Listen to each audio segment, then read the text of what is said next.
Hello and welcome back to the OTB channel. This is actually number 40 in the videos that I've produced in about 5.5 months. So it's something of a landmark really. And I was thinking this week about what to produce, whether to do another distro review or something different. And I was prompted by having to reinstall Debian on my system. Those of you who watched my video a few weeks ago will know that I had an SSD fail, and it was the SSD that had my plain vanilla Debian stable on. So I reinstalled it and customized it as usual.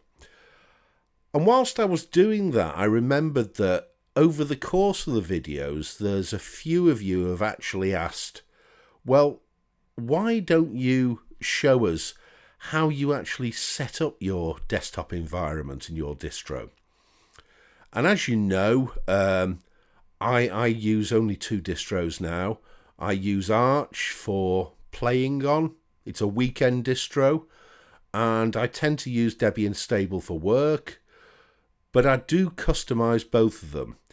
And the great thing about Linux is it really doesn't matter what distro you install and what it looks like to start off with.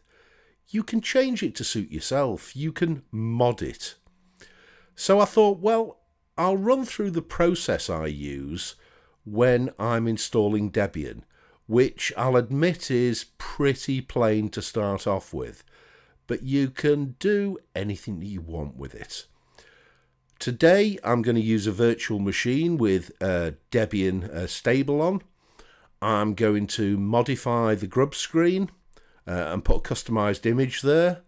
I'm going to remove the Plymouth boot splash, and I'm going to change the lightdm greeter. Then I'm going to very briefly show you how I tend to customize my desktop. So let's move on to the virtual machine and look at how Debian starts off, or Debian starts off. That's dreadful, isn't it? Now, you're not going to get the best look at the boot splash in Debian using the virtual machine, because the guest or the host editions, the graphics drivers, don't kick in until you get to the login screen. But you can see in front of you, I've got Debian loaded up on VirtualBox. So let's just hit start, switch to full screen, and let's see what happens. There's the grub screen with a fairly plain background. I'm going to hit enter to start it booting. Now at this stage on a live system, you would see the splash. You just got a slight view of the splash there. But essentially it's just a whirling Debian logo on this same background that you see now on the login screen. Now, it's not that this is dreadful, and if you like it, well, great, keep it. But as it stands, it's quite plain. This is lightdm, and it just has a plain login box in the middle. You are required to enter your username. I'm putting my own name there. I've set this up as OTB, not as Steve. And you enter your password. Now, one thing I would say is when I change this, I don't want to keep having to enter my user. I want my login screen to just ask me for my password and nothing else. But I'll show you how we do this. So I'm going to hit login. And here we go. We have our standard Debian desktop in front of us. It's Mate, of course. You can use whatever desktop environment you wish. Mate is the one that I've tended to stick with for the last couple of years. It's my favourite. You'll have your own favourite, but the basic principles here still apply. So let's start off. I'm going to open a terminal. And the first thing I want to do is to change the greeter. That's the background and the look and feel of lightdm. And I'm going to do that by installing the slick-greeter.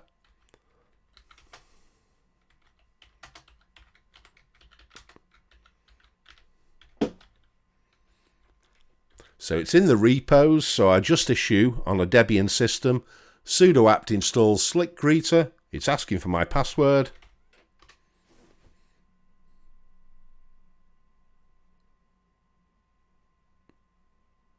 And there we go, it's installed. Now installing it alone is not enough. If I log out of here, in fact I need the log out button, there we are, log out OTB, you'll see that nothing's actually changed.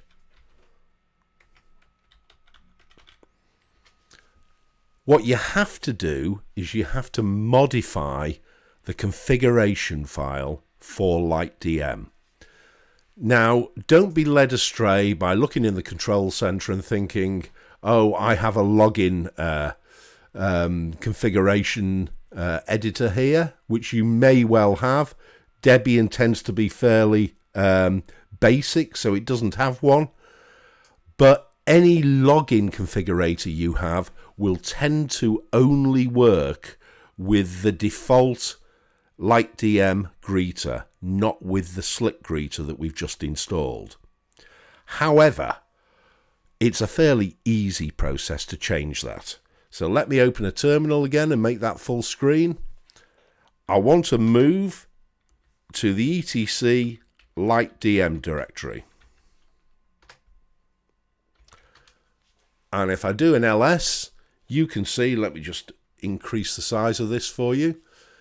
You can see there that there is a file in this directory called lightdm.conf.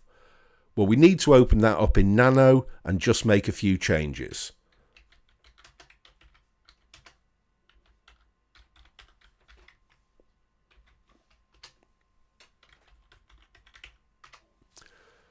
So you should see that in front of you. What you need to do is you need to scroll down in this text file all the way down to where you get this little entry in square brackets that says seat. Continue to scroll down until you get to this section that says greeter session equals example gtk-gnome. Well, I've actually added already an extra line to this conf file called greeter-session equals slick-greeter. I tend to just type this in separately. What that's doing is it's telling lightdm that it should use the slick-greeter and not the default GTK greeter. I'm also going to uncomment this second entry, which says greeter-hide-users equals false. What that setting will allow is it will show the users who are already on the system on the login screen. That means that when the login screen launches, I won't have to type in my username as well as my password. I should just be able to type in my password. So now I've made those two changes, let's save that file, close it, and the next thing I want to do is I want to restart lightdm. So that's systemctl restart lightdm. I'm going to hit enter and we should immediately return to the lightdm login screen. And there we go. You can already see that the slick-greeter is a lot cleaner than the standard GTK greeter. I just have this login box on the left. It's a plain black background at the moment with this little, I suppose you'd call it a grid of dots. OTB is already there at the top, so all I have to do is enter my password and we're straight back at the desktop. I haven't finished yet though. What I'd like to do now is I want to get rid of that little grid line of white dots and I want to make the slick-greeter show my own customized background. So the next stage is to decide what background image that you want the lightdm slick-greeter to show. And what I would normally do for this is I would first choose a wallpaper that I'm going to use, and probably use that wallpaper as the background for lightdm and also as the background for grub. So let's go and change the desktop background. I've already chosen one, which is this. I quite like this, I don't know what you'd call it, an abstract of blue and black squares. Okay, now I've saved that in my pictures folder, if I can just show you. It's the one that's called background.jpg. So, okay, first thing I need to do, I'm going to open a terminal. lightdm needs to have the permissions to access that background before you actually log in. So I've found that the best thing to do to ensure that is to copy that background across to USR share backgrounds. So let's do that now. I'm going to cd into my pictures directory, and there we have background.jpg. I'm going to do a sudo copy, and I'm going to put that in USR share backgrounds, and we'll just call it, well, we don't need to do anything.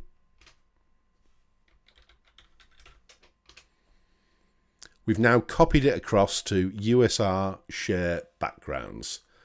Let's just double check there. So if I do a ls USR share backgrounds, and there we are. There's background JPEG. Okay.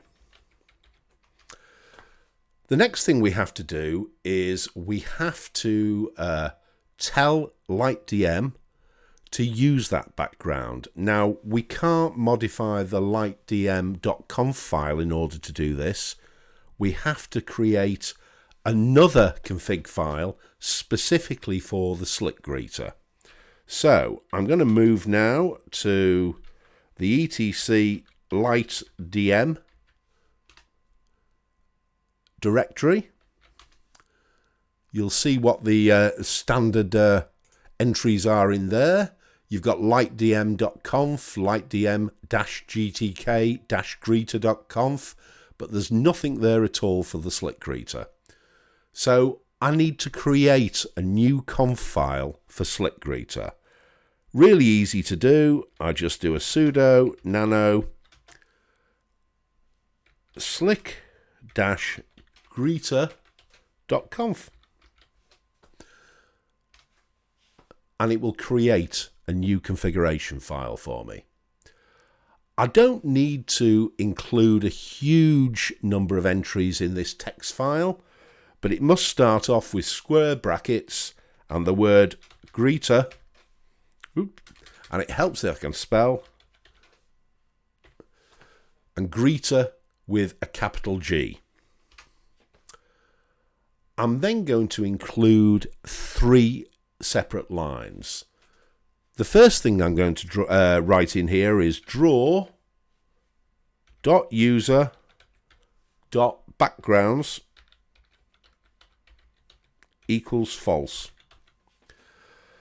So if I can just explain this. Technically, if I was to put in this entry and put draw-user-backgrounds true, the slick-greeter should automatically use whatever wallpaper I have on my desktop. It doesn't work that well in Mate. Sometimes I've got it to work, sometimes not. So I tend to disable it. To be honest, I'm not a fan of anything happening automatically anyway. I would rather dictate what background I'm going to use. So that's just an entry, draw user backgrounds equals false. which is telling the slick-greeter, don't even attempt to just use the desktop background. Use the background that is stated in this text file. The next entry I'm going to put in here is draw grid equals false. I'm sure you remember from the default configuration of the slick-greeter, it had that little grid of white dots all across the black background. Well, I don't want that, so this should get rid of that. And last but not least, I'm going to specify the background I want. And it's simply background equals USR share backgrounds. And I called it background. I'm a great believer in keeping things simple. Background JPEG. That's it. So let's save that file and exit out. What I'm now going to do is restart lightdm again. So sudo systemctl restart lightdm. And hopefully what we will see when we get back to the login screen as soon as I hit the enter button is lightdm showing the wallpaper that I've just sent to USR share backgrounds as the lightdm greeter. So fingers crossed, enter. And that hasn't worked. Well, I'm a big believer in keeping all the mistakes in. And when something like that happens, the first thing I check is my spelling. And sure enough, when I copied the background across to USR share backgrounds, what I hadn't noticed was there was no G in the word backgrounds. And so the configuration file was looking for a background that was spelt BACKGROUNDS. There wasn't one, so no problem. I modified the spelling of the background JPEG in USR share backgrounds, and if I restart lightdm now, it should work. So fingers crossed again. Let me just make this full screen again.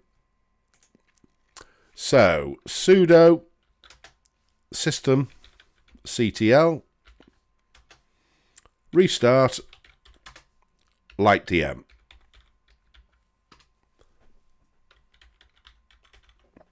Right, about to hit enter, fingers crossed, and there we go. So I now have modified lightdm, so it's using the slick-greeter. The slick-greeter is set up so that I just have to enter my password, and I'm using a custom background. So all good. By the way, I know that this background has the name of the company that's produced it, avat.com or whatever, and I probably wouldn't use something like this on my main system, but this is just for illustration purposes.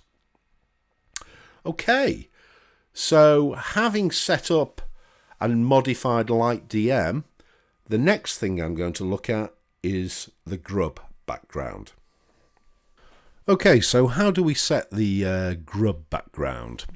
Well, the first thing that we need to do is a couple of minor modifications to the image that we're using as our wallpaper. There are a few ways to set the background in Grub. Firstly, you can add a line in the etc default Grub configuration. I tend not to do this. Secondly, we simply drop an image in the boot Grub directory, and Grub should find that. And if there's a number of images there, it will go alphabetically, and it will choose the first image it finds in alphabetical order. Secondly, it could be in USR share desktop base on Debian, and in fact that's the default image you see already. And last but not least, it could be in the etc grub.d05_debian_theme file. I like to keep things simple. I like to simply drop an image into the boot grub folder. We've got to make a few changes though to start off with, because not all images are acceptable. You can use a JPEG or a PNG, but if you use a JPEG, it needs to be 8-bit 256 colours. There is another format though called TGA that makes things simple, and we don't have to do too much with it. So I'm going to change the picture we have, background JPEG, into a TGA file. So let's open this up in the Gimp.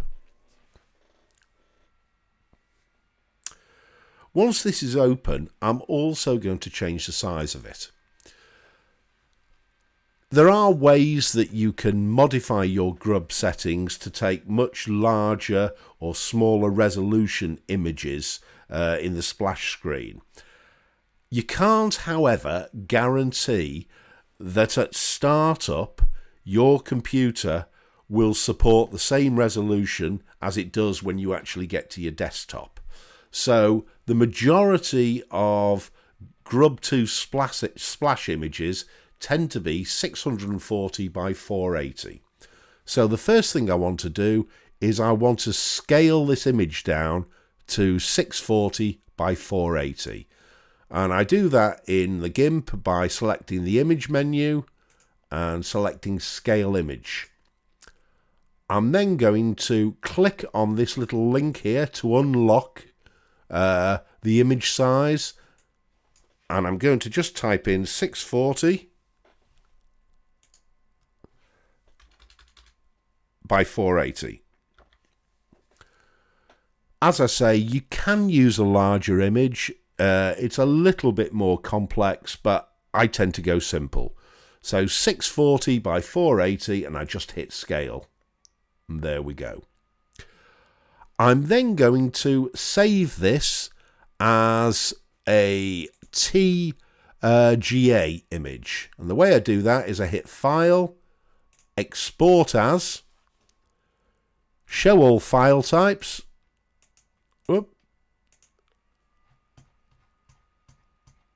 and TGA image. That's the one we want. So this saves as background.tga.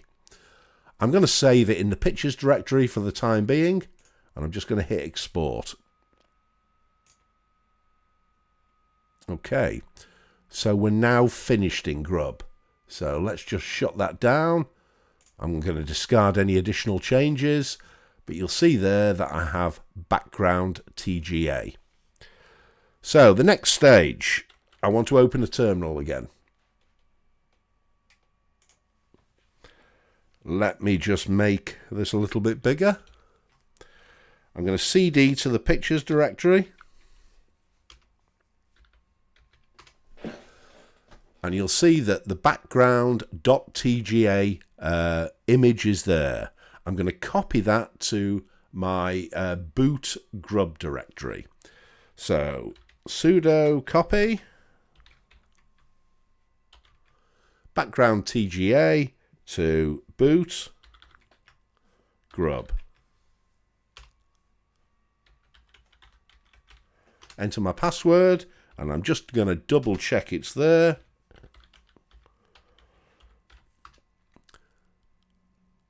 And we can see that it's there, background TGA. Now, I need now to tell Grub there's an image for it to find. So I must update Grub.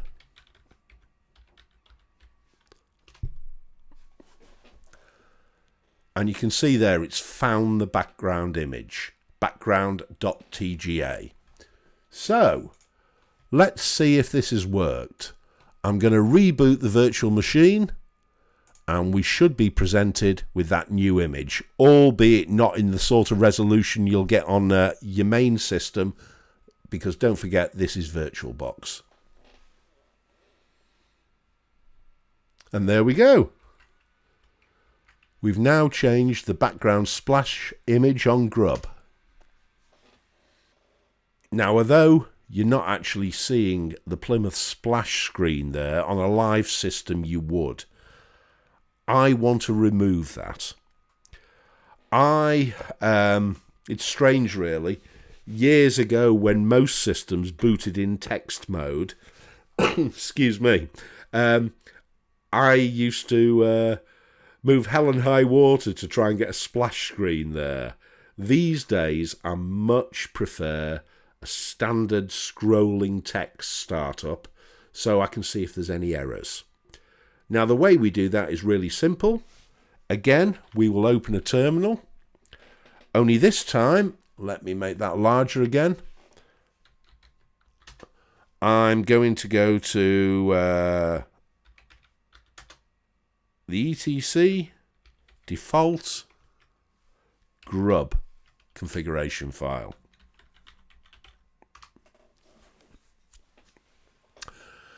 Now, in order to remove the splash screen, all I have to do is I need to move down to this line that says grub command line Linux default. And I simply need to remove the word splash. Save it. Oops. Save it.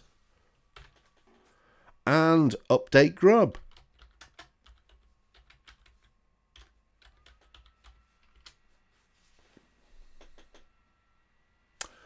And that should now be it. So let's just reboot and double check. There's the Grub background, all working nicely. It shouldn't even attempt to launch a splash screen. No, it's not. We're going straight into a text boot up and straight through to lightdm. Now, you may want to keep the Plymouth splash screen, but just want to change the theme.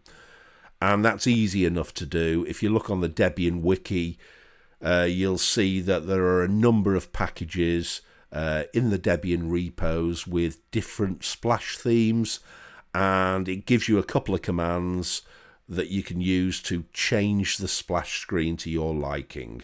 But as I say, I don't generally bother. Okay, so that's my pre-boot customization done. What do I do when I'm actually in the desktop environment? Well, this is really straightforward. I like as much screen real estate as possible, so the first thing I'm going to do is right-click on the bottom panel and delete it. The next thing I'm going to do is go to the top panel. I'm going to right-click it and ask to go to, or ask to add an extra item. Now, I'm just looking here. Should I add the brisk menu? Yeah, I'm going to add the brisk menu.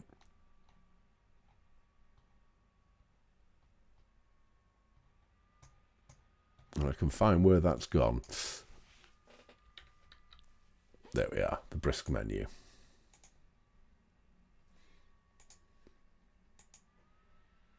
That's what I want.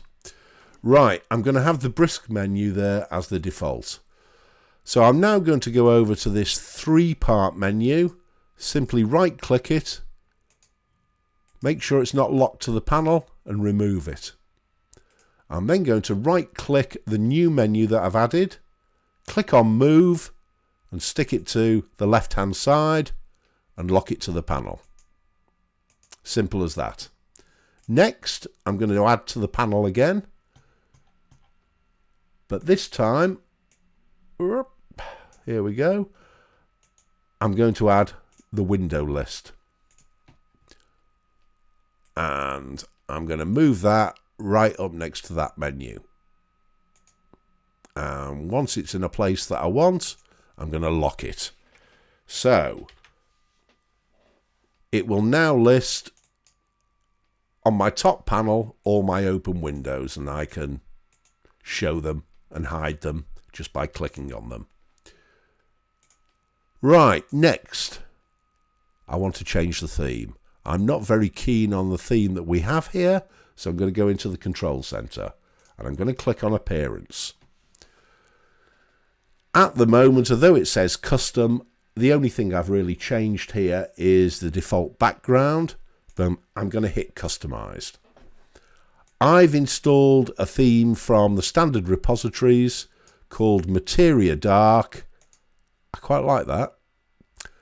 I'm going to select the Materia Dark control. I'm going to go to Window Borders, and I'm going to select Materia Dark as the window border. I'm then going to go to Icons. I tend to go for Papyrus Dark. And let's have a look at that.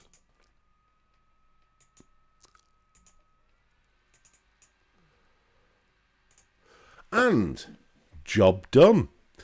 That's all there is to theming your Linux desktop. You can, of course, go further, much further. You can play around with your fonts. You can add widgets to your desktop. You can add extras to the panel and the menu. But essentially, this is all that it takes to make your distro your own. So let's go and have a brief chat. Right, so that's all I really want to cover today. I hope you enjoyed that. I'm just showing you what I do. There are many ways to customize Linux, and there are many ways to do what I've done in slightly different ways, but this is what's always worked for me. What I will do in the information section of this video, I will put down the various configuration entries and what have you that I've used in this video so that you can follow along if you want to. But that's it for today. That's video number 40. Hope you've enjoyed it, and I'll see you next week.